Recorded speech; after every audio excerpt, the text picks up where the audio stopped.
Hello, good day everyone, and welcome to the Maritime Aviator Blog Diary Session 130. And this is the guy speaking here.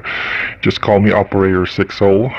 Now, of course, before I begin on my journal, as usual, I would like to say that all of the journal entries here, for security reasons, will be spoken on my local language, which is Tagalog. So there we go, now that I've already mentioned that. So let's proceed now on my journal vlog diary. So here we go. So una, gusto ko lang sabihin na gusto ko sabihin bago ako magsimula sa aking vlog journal session na yung test ko regarding sa connection dito sa barko kung pwede makapag-livestream sa YouTube is nag-succeed, and yun nga, nakapag-livestream ako ng what do you call this? Nakapag-livestream ako successfully sa YouTube ng videos dito habang nag-i-disatraka yung barko at habang nag-ooperation. So bali yun lang. Gusto kong sabihin na stable naman pala or malakas naman ang internet connection dito, and it's enough para makapag-livestream videos ako. So ang ginawa ko lang is since nasa tapat ko lang naman yung front view ng barko, doon ko lang nilalagay yung cellphone ko para i-directa na mag-record ng videos for live stream. Now, yung live stream, direkta naman siya na nagre-record na sa YouTube, which is good kasi hindi ko na kailangan i-upload kasi direktang recording na siya. Parang ginagamit niya yung parang video chat or something. I don't know. I'm not familiar with YouTube kung paano nila ginagawa yun. Pero I'm pleased to announce lang na yun nga, na successfully ako nakapag-live stream, and probably, who knows, baka mga later on or further, mga later on works ko sa dito sa barkong ito or remaining months ko dito sa barkong ito is probably I'll do some live stream tuwing loading and discharging. So ano pa ba? Oh yeah, one more thing. Gusto ko sabi kung magla-livestream pala ako dito sa barkong to, kailangan ako gumamit ng VPN. Basta VPN program kasi yun nga, meron pang firewall dito sa itong barkong ito na nagpe-prevent ng I don't know, certain apps like YouTube, pine-prevent niya na ma-view. So as as more like a precautions, kung sino man na mayroong palagay nila may firewall yung barko nila, it's best tip na kailangan gumamit kayo ng VPN. So ayun, anyway, nakapost naman sa YouTube ko doon sa mga live may title naman yun na kung nagla-livestream ako. So direkta naman yun na probably siguro ang gagawin ko na lang doon siguro kung magba-backup ako doon sa aking other channels o sa aking other video platform channels na Odyssey, probably download ko na lang from YouTube and then re-upload ko na lang doon sa Odyssey. So yun nga. So ano pa ba? Oh yeah, officially it's 85 days na lang ako sa 85 days na lang tapos na ang kontrata ko based dito sa PC na to, which I have checked thoroughly. So okay, I'm just gonna check it one more time para sigurado. And yes, 85 days na talaga. So, yes, konting push more effort na. So, less than 90 days na ako. And probably kung stable ang sitwasyon or within less than a week, probably magiging, I don't know, -7, magiging 70 plus days na lang yon, which is, sabihin na natin hindi ganun kabigat na subaybayan yung ganung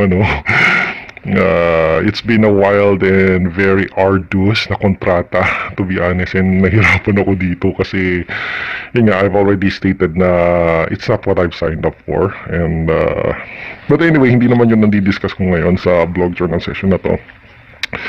Now, as yun sa previous vlog ko, yun nga, gusto ko sana sabihin yun sa vlog journals ko in English kung ano nangyari talaga doon sa latest discharge operation namin sa Scapa Flow, United Kingdom. Pero nagdalawang isip ako kasi yun nga, one, hirap ako sabihin yun ng English. Two, kung sasabihin ko yun ng English, baka magkaroon ng cause ng controversy. So it's best na ilag ko na lang dito sa aking journal kung ano yung nangyari sa Scapa Flow at sabihin ko ng Tagalog.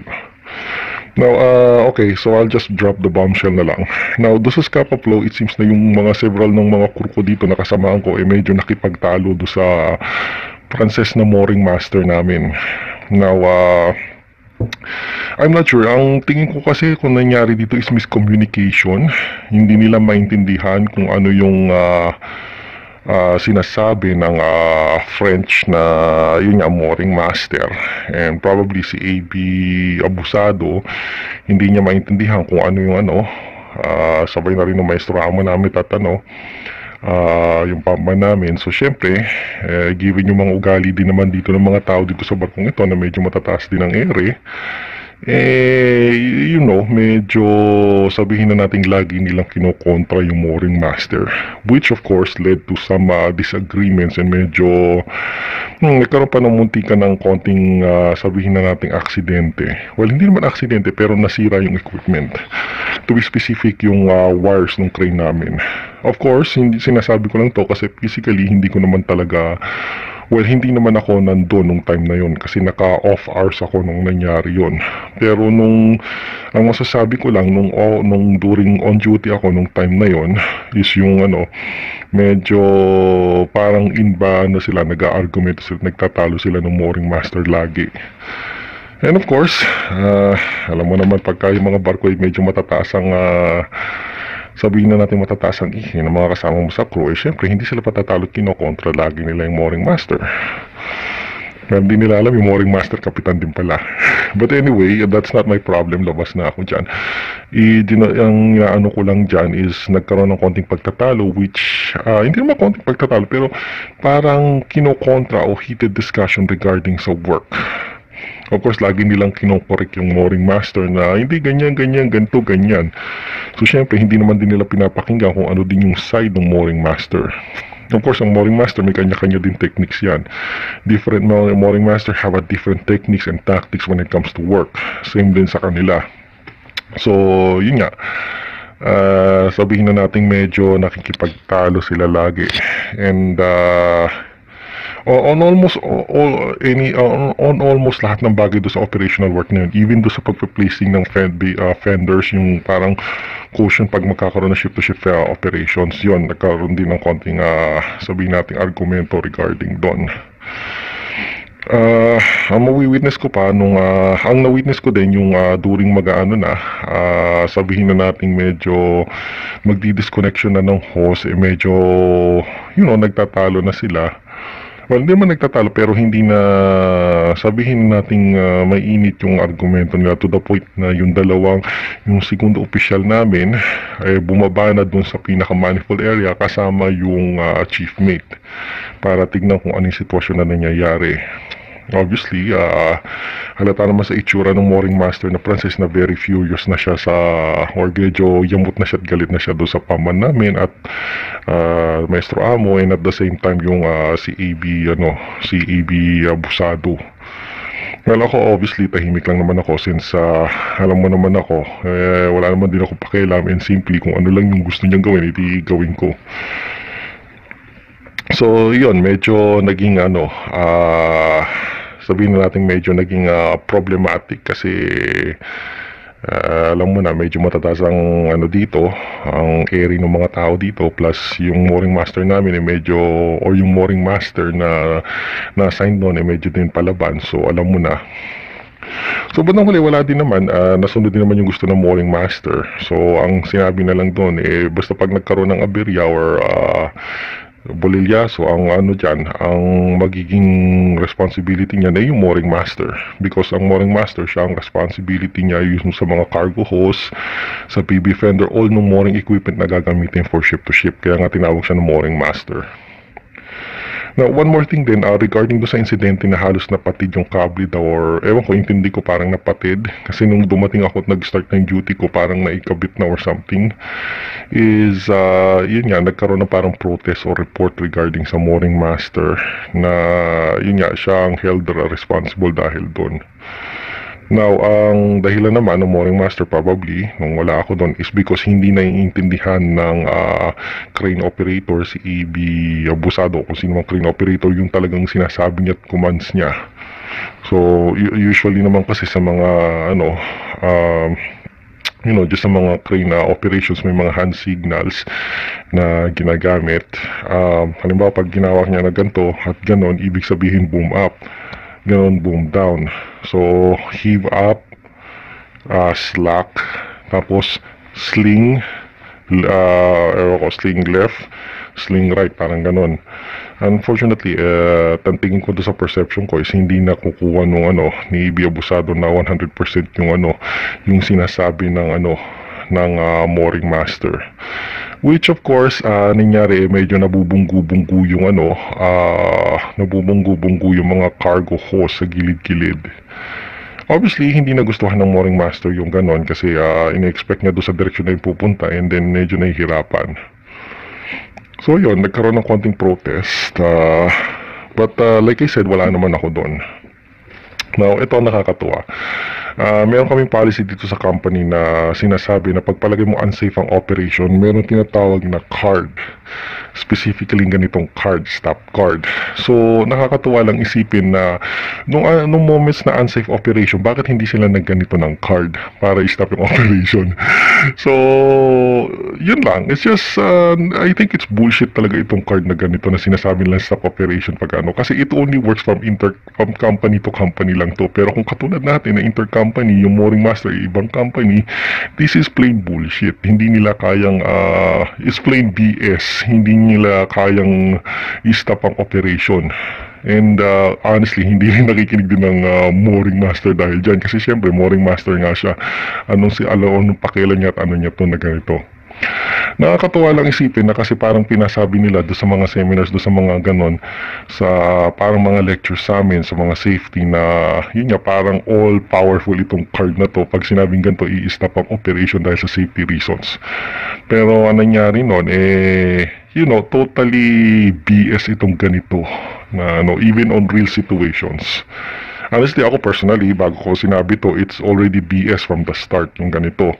Ba't mo pa yung card na to when you just have to tell yung tao na yun kung sino mang gumagawa ng gumagawa ng unsafe working condition, assuming na unsafe yung ginagawa niya, ba't hindi mo lang sabihin sa kanila direkta na mag-stop siya ng operations?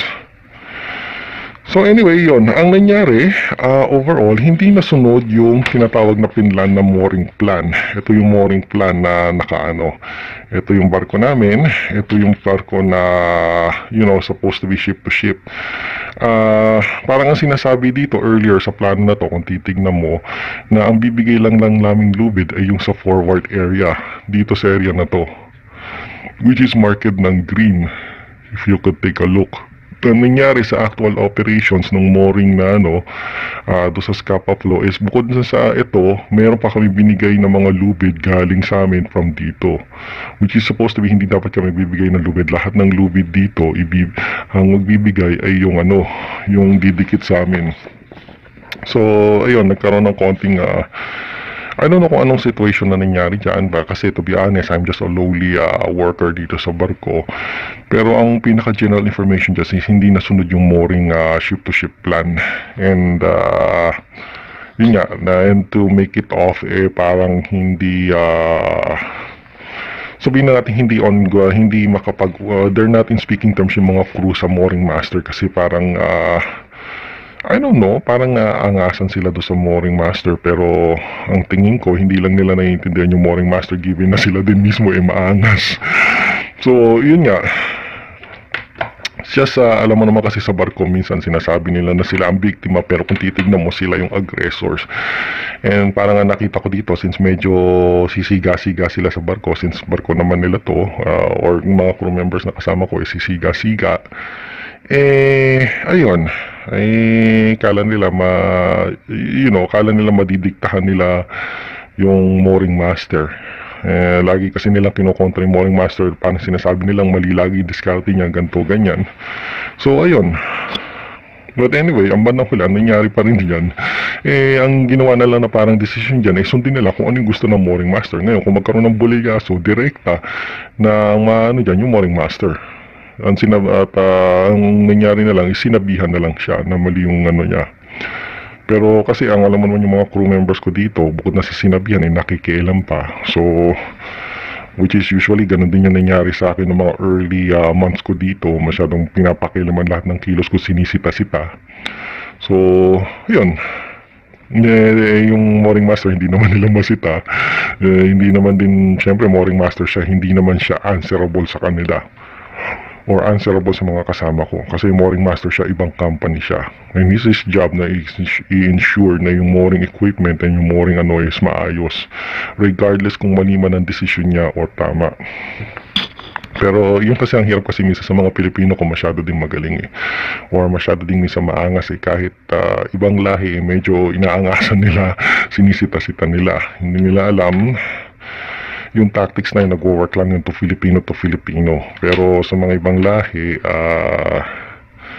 sa ibang lahi, hindi mo sila madidiktahan kung ano yung gusto nilang ano yan. Basta sila, ginagawa lang nila kung ano yung trabaho nila. Now sa atin, as a Filipino, hindi naman din tayo nakikialam dapat dyan. Ngayon, kung nagkaroon ng mali, katulad din ng final decision, kung mali, edi i-point out nyo na lang na siya nag-decide on, hindi kami. Which is good. Which is yun ang dapat. I think personally, of course, on my personal opinion lang yun, na masyado nila dinidiktahan yung ano, binubuli din nila yung ano. Now, anyway, hindi ko naman din masabi din na 100% tama yung Francis na Mooring Master. Kasi kung titignan mo din, may mga decision siya regarding sa work na medyo alanganin or medyo ano. But as our,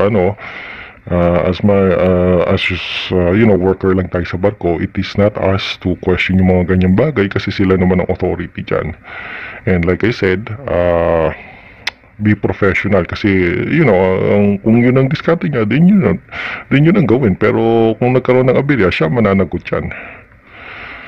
Wala lang, it's just naisip ko din kasi na on that part kasi din naman kasi sa sobrang angas na mga ugali ng mga tao dito sa barkong ito, yun nga, palagay ko mahihirapan sila makapag-adjust sa mga ibang lahi at ibang barko. Kasi dito aangas-angas sila, ayan. Hindi rin nila madiktahan yung Mooring Master. So sino nangyari? But anyway, hindi naman ako dyan, sinasabi ko lang to on my personal opinion or kung ano yung nakita ng mata ko. Hindi ko naman din alam personally kung ano talaga yung tunay na storya dyan. Pero ang masasabi ko lang, nagkaroon ng konting, nagkaroon ng konting insidente na medyo kinokontra lagi nila yung Mooring Master na Francis. And of course, yung Mooring Master na Francis, hindi naman nila din madiktahan. Kasi, syempre, hindi naman nila, sabihin na natin, hindi kayo boss ng Mooring Master. So, yun nga. So, wala lang. I am just wondering na,